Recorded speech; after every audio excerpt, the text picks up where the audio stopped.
ना श्रीमत,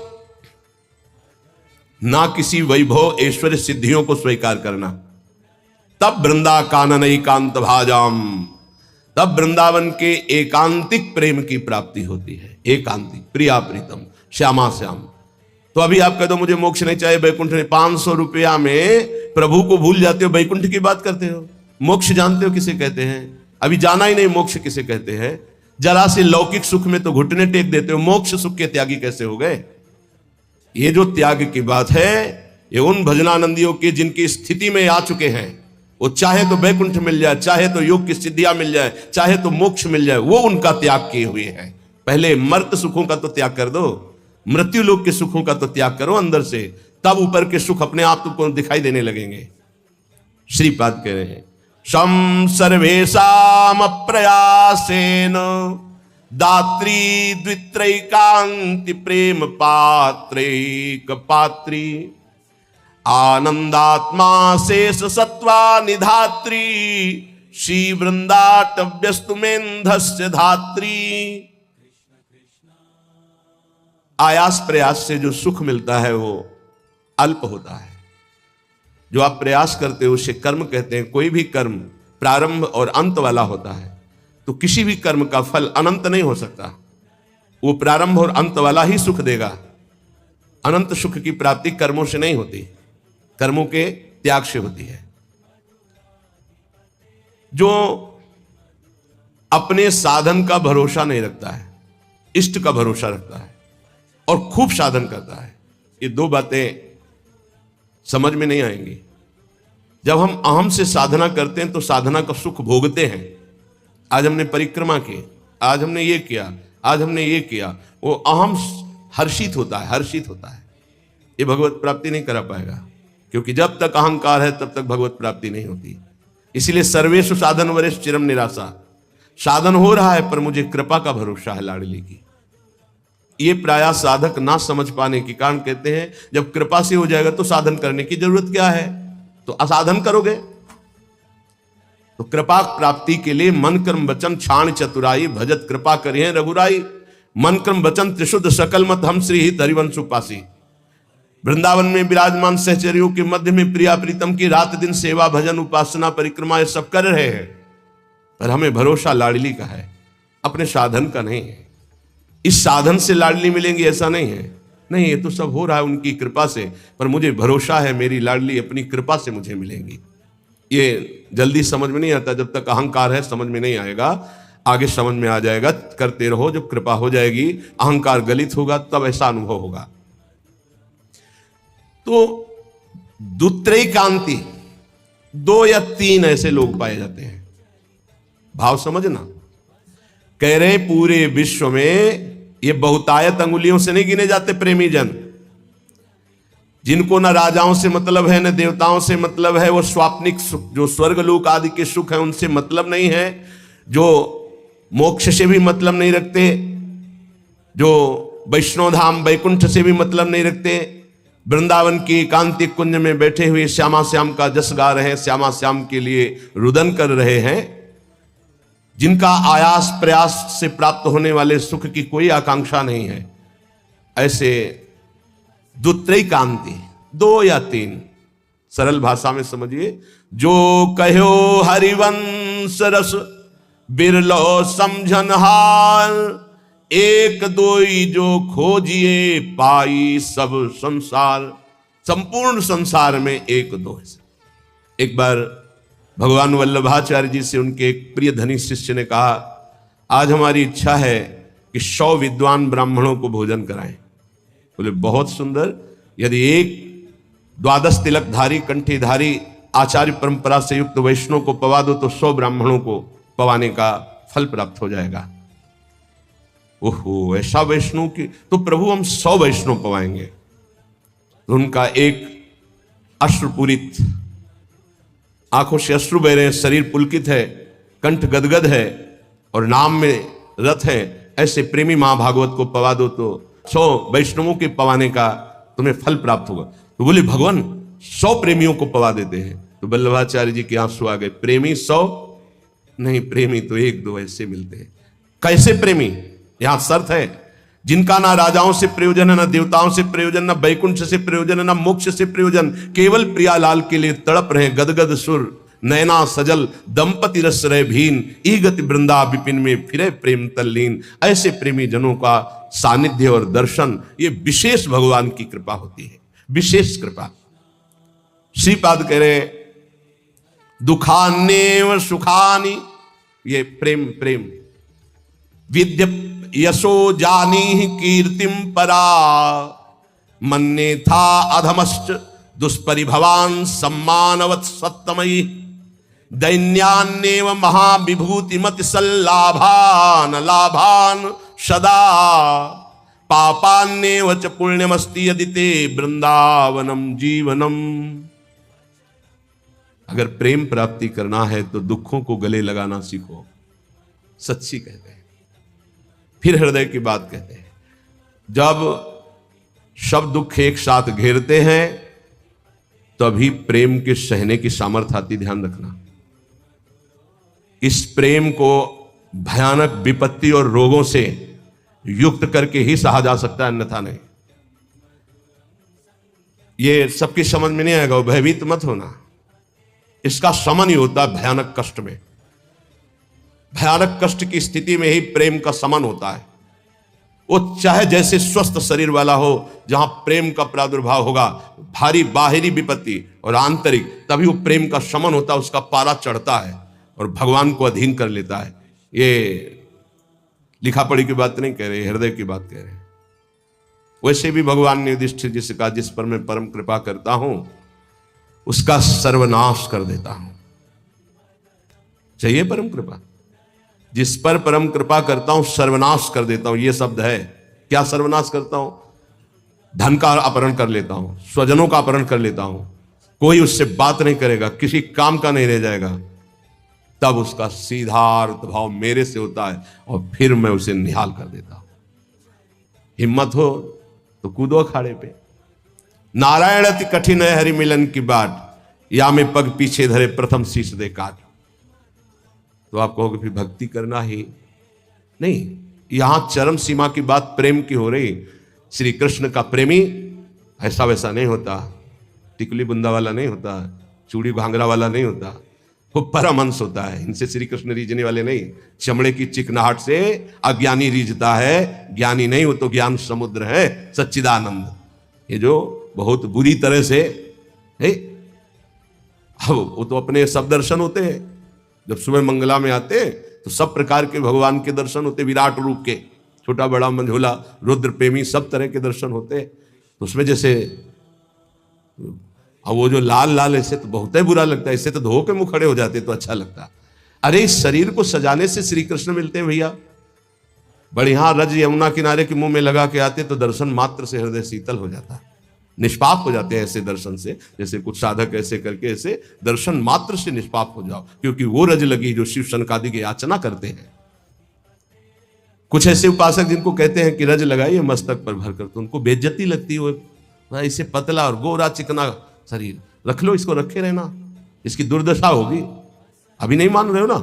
नहीं, बाल तो नहीं मुड़वा सकते, बाल नहीं, एक भी शरीर का कोई अंश तुम्हारा ठीक नहीं बचेगा, आग लगा दी जाएगी इस शरीर में जितना दुलार करते हो। मान ले अभी मान लो तो जान जाओगे तो पा जाओगे, फिर कुछ पाना बाकी नहीं रहेगा। मान लो इस चमड़ी और दमड़ी से जिसने अपनी प्रीति हटा दी, वही प्रिया प्रीतम से प्रीति कर पाता है।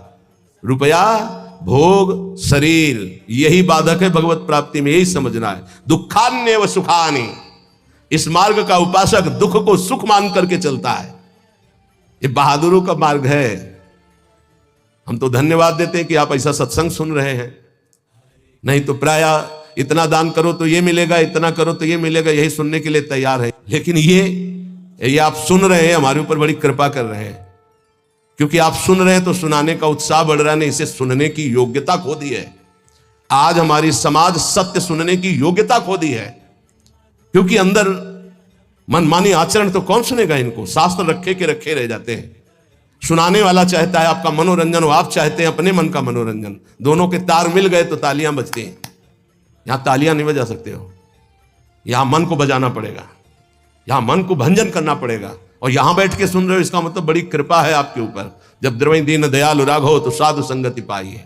दुखान्नेव सुखान विद्य अपयशो जानी ही कीर्तिम पराम।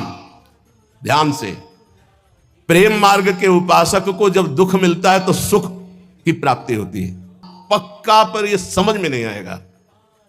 भारी जब दुख की, आप क्या समझते हैं, भारी दुख की स्थितियों को देखा गया तब जाकर के उस परम सुख में चढ़, ये बहुत वैज्ञानिक तरीके से अनुभव की बात कह रहा हूं कि पावर चाहिए ऊपर चढ़ाने के लिए।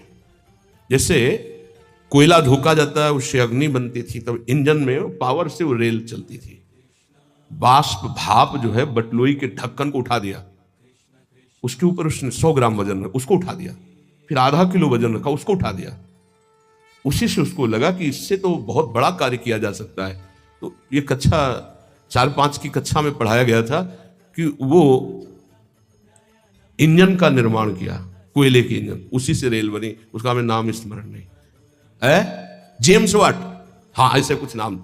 ऐसे ही आप बिल्कुल बिल्कुल ऐसे ही समझिएगा, जब साधक के जीवन में दुख की भारी चारों तरफ, तो उसकी अध्यात्म शक्ति जागृत होती है, हर भरोसा टूट जाता है, एक भरोसा केवल श्री भगवान का, तो वो पावर से उसके मन की गति परमात्माकार हो जाती है।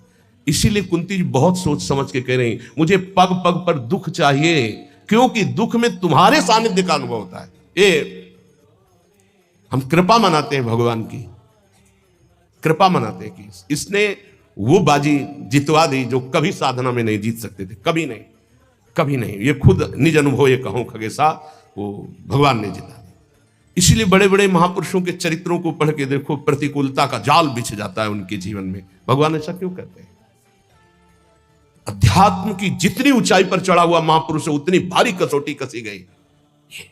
संपूर्ण आश्रय भरोसे सबका नाश होकर एक भरोसा केवल प्रभु, वहीं वहीं वहीं जो दिव्यता होती वो वहीं। ये पढ़ने से लिखने से साधन, यह गुण साधन ते नहीं हुई, तुम्हारी कृपा पाव कोई कोई। यदि तुम्हारे जीवन में विपत्ति दुख और संकट घिर जाए तो भगवान को कोसना नहीं, इसलिए बता रहे ये वो स्थिति प्रदान करने के लिए है जो तुम कभी किसी साधना से नहीं प्राप्त कर सकते। दुखान्य और सुखान्य, जब दुख आए तो जान लेना कि सच्चे सुख की प्राप्ति का अवसर आ गया है। एक श्रीमद् भागवत में प्रसंग है तितिक्षु ब्राह्मण का। उसने कभी भी धर्म नहीं किया था, जीवन भर धन कमाया, परिवार का खूब विस्तार था, कंजूस स्वभाव का था, खूब पैसा एकत्रित करता, परिवार को भी नहीं सुख सुविधाएं देता, ना स्वयं लेता। जब हम धर्म नहीं करते हैं तो एकत्रित किया हुआ धन विविध प्रकार से नष्ट हो जाता है। इसलिए बुद्धिमान वही है जो अपने धन का सदुपयोग कर ले। जमा करना केवल उसका लक्ष्य नहीं, उसका सदुपयोग होना। धन्य है जिन्होंने धन का सदुपयोग कर लिया। उसने सदुपयोग भी नहीं किया, ना तो शरीर में, ना देवी संपदा की प्राप्ति में, ना किसी धर्म में। अचानक आग लग गई, धन नष्ट हो गया। परिवार वाले वैसे ही घृणा करते थे क्योंकि सुख सुविधा साफ छोड़ दिए, उसे निकाल दिए घर से। संपत्ति का नाश, कोई मित्र नहीं, कोई व्यवहारी नहीं। बड़ी अद्भुत घटना श्री कृष्णचंद्र जी उद्धव जी को सुना रहे। अब उसके मन में आया कि अरे पूरा जीवन जिस परिवार के लिए कोई मेरा नहीं, जो धन कमाया वो तो भस्म हो गया, अब क्या, शरीर तो वृद्ध है, अब क्या। तो हाथ उठाया और कहा, हे भगवान, अगर मेरी आयु अब कुछ भी है तो आज से मैं संकल्प लेता हूं मेरा जीवन आपके लिए। और इतना बड़ा महात्मा हुआ कि भगवान उसका यश गा रहे, पर देख लो उसके लोग उसको थूकते पीटते मारते, उसको सह करके वो ऐसा ब्रह्म ऋषि बना कि भागवत में उसकी चर्चा है। दुख भगवान की प्राप्ति निश्चित करा देता है यदि आप उबे ना तो। श्री स्वामी ओंकारानंद सरस्वती जी महाराज कह रहे थे, मेरे अंदर कोई भजन की कभी वृत्ति नहीं थी। मैं एक कपड़े का व्यापारी, नई अवस्था, आसपास कपड़े की दुकान थी, मेरी दुकान ज्यादा चलती थी। उन लोगों ने हमसे द्वेष कर लिया और रास्ते में घेर करके हमें बहुत मारा, जूतों से, थप्पड़ से, खून खच्चर कर दिया।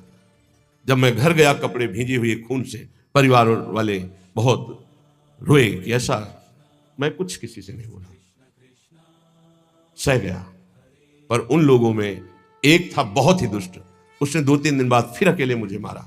तब मेरे दिमाग में आया कि कब तक पीटता रहूंगा, अब इसको मैं मारूंगा। तो व्यापारी था ही, मैंने करौली खरीदी, उन्हीं के बिल्कुल यथावत शब्द, करौली खरीदी, और रास्ते में जहां मुझे पीटा था वहीं खड़ा हो गया। अब वो तो पीटने वाले थे, उनको डर तो था नहीं, उनको पता नहीं था कि मैं किस भाव में खड़ा हूं।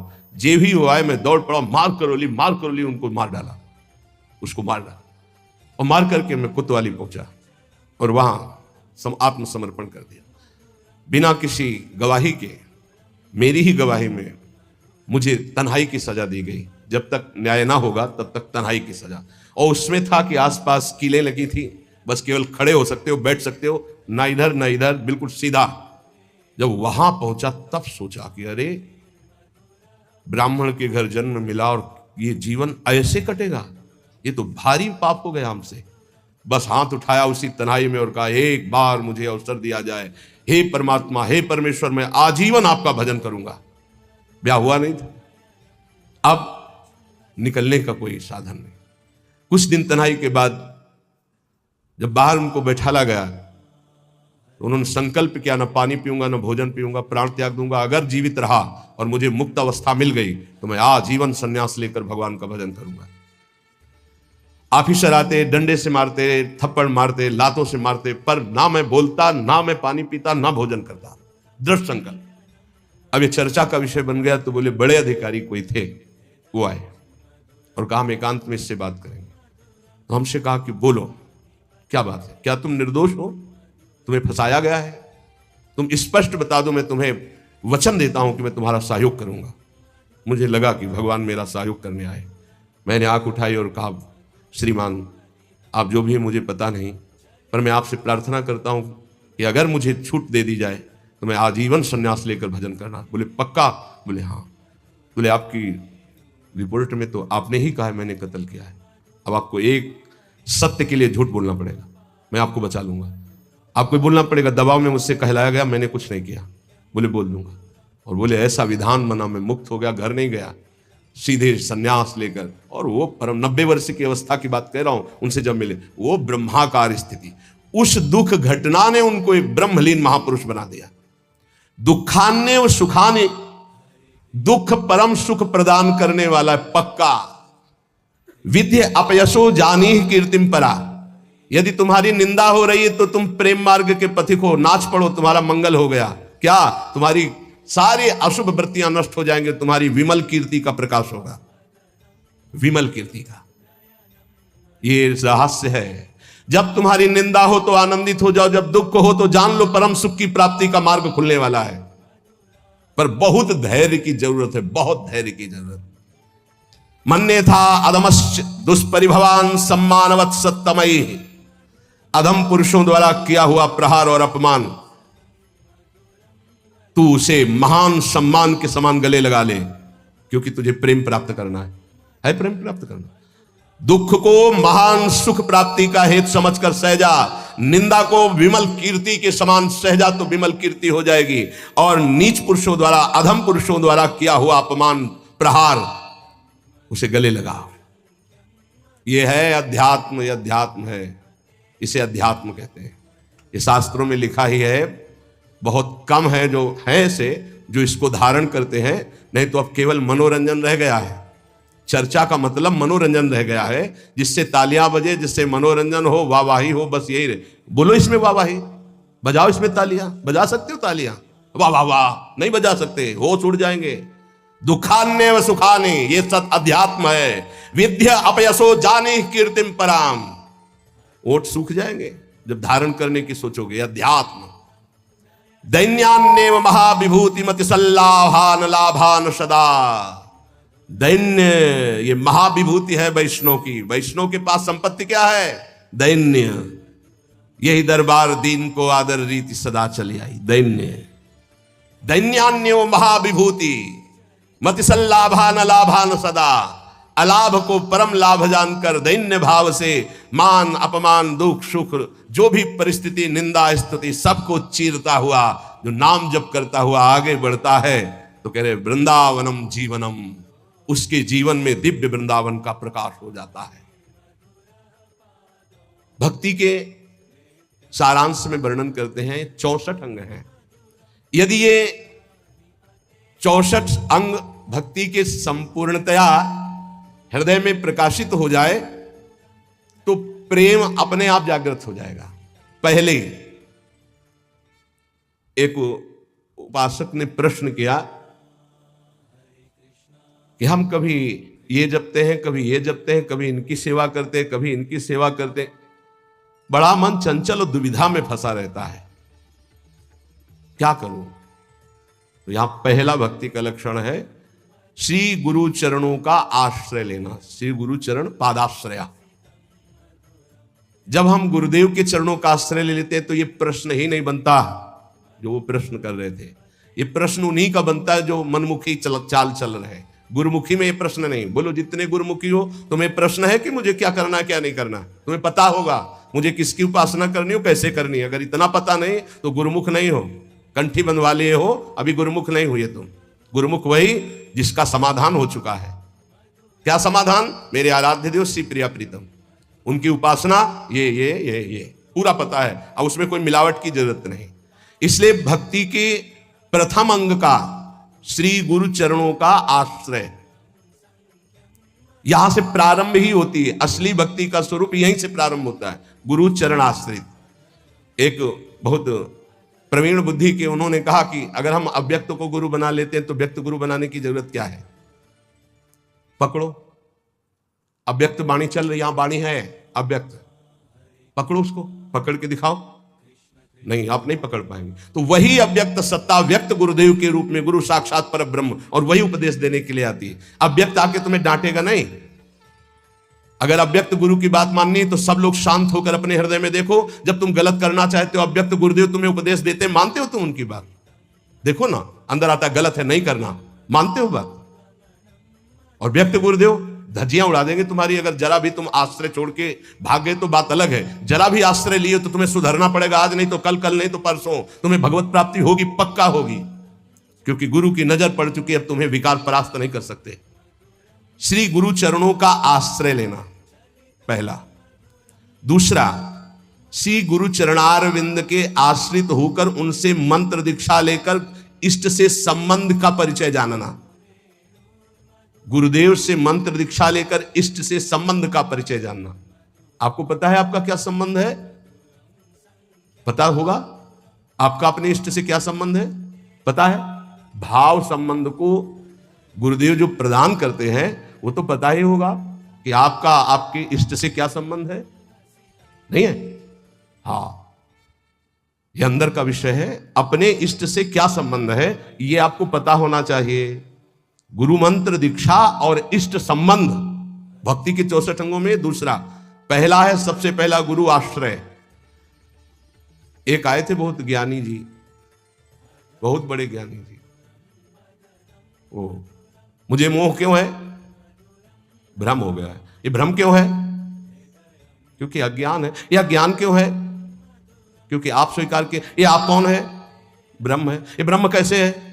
वह किसके चेला हो? गुरु बनाया किसी को? ने बनाने की चेष्टा की थी, किसी का नाम लिया, बोले बनाया तो किसी को नहीं, तो उनका कुछ नहीं हो तुम। भक्त क्यों है? माथे में तिलक लगाया कोई प्रश्नवाचक चिन्ह का? नहीं, देख के ही पता चल जाएगा कि संप्रदाय के हो। नहीं चल रहे, क्यों संप्रदाय के हो? नहीं, आप किस संप्रदाय के? बोले क्यों, किसके चेला हो? बोले क्यों के। तो ऐसे एक प्रश्नवाचक चिन्ह नहीं होता, तिलक लगाया करो प्रश्नवाचक चिन्ह का, दूर से पता, दूर से डर जाएगा लोग। और संप्रदाय बोले क्यों वाला है, बचो, इसका समाधान नहीं है। क्यों क्यों क्यों? इसका उत्तर क्या है? आप बोलो इसका उत्तर क्या है? तो गुरु पादाश्रया पहला, और दूसरा है गुरु से मंत्र की दीक्षा और इष्ट संबंध। हर उपासक को पता होना चाहिए हमारा इष्ट से क्या संबंध है। तीसरा, विश्वास पूर्वक गुरु चरणों के आश्रित होकर उनकी सेवा करना। गुरु चरणों की सेवा करना, आज्ञा समन सुसाहिब सेवा, गुरु की आज्ञा पे चलना। गुरु सेवा तज करें जबान, यह है अधर्म, यह है सब हानि कान न रस कर बेरा है। देखो एक बात तो इतना समझी लो कि तुम मानो चाहे न मानो, गुरु जी जो है वो भगवान ही है, दूसरा नहीं है। जितने भी गुरुदेव है सब भगवान है। और जब आप गुरुदेव से कोई भी कपट या छुपाव करोगे तो गुरुदेव के पास एक दृष्टि होती है। जैसे ऐसे देखो ना तो टेलीविजन में सब नहीं दिखाई देता, जो चैनल लगा वो चल पड़ता है, ऐसे चल पड़ता है, हर चैनल चल पड़ता है, तब हंसी आती है। कितने बच्चे हो तुम, क्या समझते हो तुम गुरु को, मनुष्य मानते हो? नहीं, कभी ऐसा। हम सबसे हाथ जोड़कर प्रार्थना करते हैं, एक घर ऐसा रखो जहां सत्य की व्यवहार वृत्ति हो। गुरुदेव, माफ हो जाएगा, सब माफ हो जाएगा, हमारी बात मान लेना। तुमने ऐसा किया जी, तो तुम्हें दंड भोगना पड़ेगा जी। कोई छुपाव नहीं, कोई कपट नहीं, कोई मत डरो, गुरु से सत्य व्यवहार करो, ये सबसे बड़ी गुरु सेवा है। गुरु ते कपट, मित्र ते चोरी, या हो निर्धन या हो कोढ़ी, ये हम संतों की भाषा कह रहे हैं। कुष्ठ रोग से ग्रसित हो जाता है आगे चलकर जो गुरु से छल कपट करता है, ध्यान रखना। निर्धनता, भजनहीनता, ये सब उसके जीवन में आ जाएगी। ये सब 2 मिनट का काम, माया का 2 मिनट का काम है ये। फूलो मत, भूलो मत, सावधान। जिन्होंने मंत्र दिया है, जिन्होंने अपना जीवन दे दिया है, उनके तुम लाड़िले हो, तुम्हारा अमंगल करेंगे। तुम्हें डरना है इस बात से केवल कि हमसे कोई त्रुटि ना हो जाए। गुरु जी हमें डांटेंगे या फटकारेंगे या मारेंगे तो हमारा जीवन कृतकृत्य हो जाएगा। सच्ची मानिए, अभी मारा ही नहीं पड़ी इसीलिए तुम बहक रहे हो। एक बार माया की मार तो बहुत खा चुके हो तुम, एक बार गुरु की पड़ जाएगी चपत तो जीवन ठीक हो जाएगा, पक्का समझ लो।